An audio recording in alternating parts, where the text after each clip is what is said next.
Hi. That was such a terrible intro. If you're wondering who I am, I'm Wolf Games and Wolf Movies and Wolf TV. I'm the one who runs this channel. I decided to get the face cam out because why not? But we're not talking about my face here. We're here to talk about Sonic 3.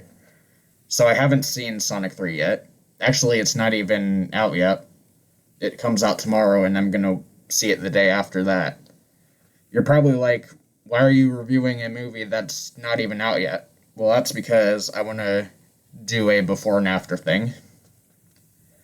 So, this is me before seeing Sonic 3. I'm very excited to see it. It seems like critics like it, which is a good sign. I checked the other movies, and it actually has the highest score out of the three Sonic movies, which makes me even more excited. Anyways, I'll see you guys after I watch the movie.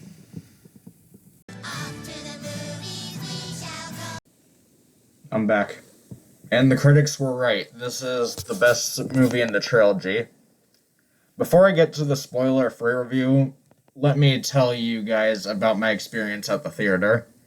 Skip to the timestamp on screen if you don't want to hear me rant. So I was gonna get one of those Sonic popcorn buckets there, but they were $20 frickin' dollars, which is just wild. Also, before the movie started, there was a commercial for Chick-fil-A's new streaming service. When I saw that, I laughed so hard. What's next? Burger King Plus? McDonald's Max? Anyways, that's all I have to say about the theater. Now, let's get to my spoiler-free review. In my opinion, this is the best movie in the whole Sonic trilogy. I definitely think that you should check this movie out. And for the people who wanted this movie to be more serious, I think it did a good job of being serious. I mean, there are still funny moments, but I think this movie does a good mix of serious and silly. So I would recommend you watch this movie. Now onto my spoiler-filled review. So in this movie, Shadow breaks out of this prison.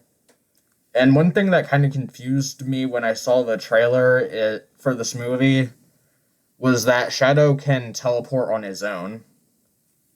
And I'm pretty sure in the games and Sonic X, he could only teleport with a Chaos Emerald.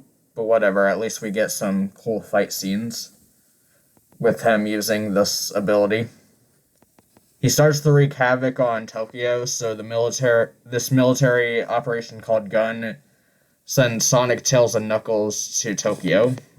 Shadow beats them and leaves. They meet the leader of Gun at this restaurant called the Chow Garden, which is a cool reference to the Chows from Sonic Adventure. The leader of Gun gets killed by Eggman's robots, and he dies and gives them some key. Eggman actually wasn't the one controlling these robots. It was his grandfather, Gerald Robotnik. He's the one who was experimenting on Shadow. I like that we get to see Gerald actually do something in this movie. In the game and in Sonic X, Gerald doesn't show up physically. So it's cool that we get to see him in action here. I also like that Eggman and Gerald are both played by Jim Carrey. They all go to the lab Shadow grew up in, and we get to see why Shadow is the way he is. And we all know what happens here. This is probably what people were most excited to see in this movie, Maria's death. You guys are awful for wanting to see a child die. I'm kidding. I was also kind of curious how her death would play out in this movie. They did change the way she died. I'm assuming it's because they couldn't show her getting shot in a PG movie. I'm fine with this change, but I'm surprised that there was no one complaining about this change on Twitter or something.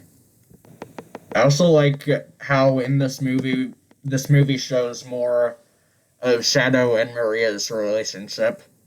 This makes her death even more sad to me. You know that feeling when you get when you're watching a show or playing a game and you know a character is about to die? That's how I felt watching these flashback scenes. So Gerald and Eggman break into Gun's headquarters and get access to the most powerful weapon they have. This Death Star thing that's not named. So I'm just going to call it the Death Star thing.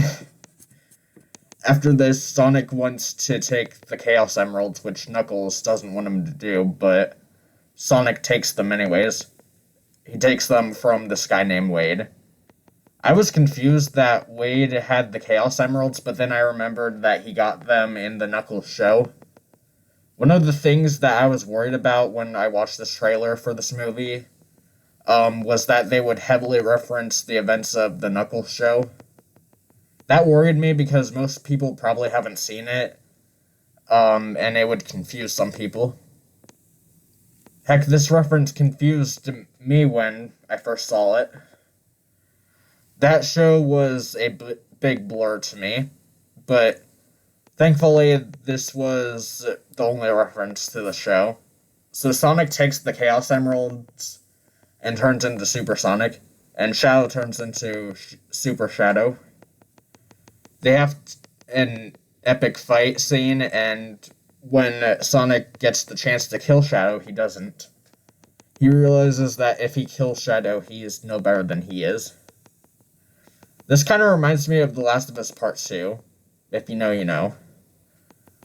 Also, while this is happening, Eggman realizes that Gerald's going to destroy the Earth, which Eggman doesn't want, so he fights Gerald, and it ends with Eggman killing Gerald. Wow, this movie has a pretty high body count. Sonic and Shadow push the Death Star thing away from the Earth, and then Shadow and Eggman go down with it. That's crazy. I was not expecting, Eggman to die in this movie. I was kind of expecting Shadow to die since he died in Sonic X, but I wasn't expecting Eggman to die. And that's how this movie ends. There's also a post-credits scene where Sonic gets attacked by some robot Sonic clones, and he gets saved by Amy. This makes me wonder who the villain of Sonic 4 will be. Let me know who you think the villain will be in the comments. This is an amazing movie, and to me it's the best in the Sonic movies. Not only that, I think that this movie shows that kids' movies can be taken seriously. As I said before, this movie is a lot more serious than the other two. Yes, there are silly moments here and there, but this movie also has a bunch of serious moments, especially in the climax. This just goes to show that kids' movies can be taken seriously if done right. Even though there were a few moments that I thought were a little bit too silly, just for me. Also, it could just be me again, but the CGI looks even better than it did in the last movie. I know I said that about the last movie, but I do think it looks better than the first two movies. That's really all I have to say about this movie. It's my favorite Sonic movie, and it makes me excited for the new movie. Also, do you guys like this type of review where I'm talking directly into the camera? Or do you like the gameplay in the background? Just let me know in the comments. Anyways, thanks for watching this review, and I'll see you guys in the next video. Bye.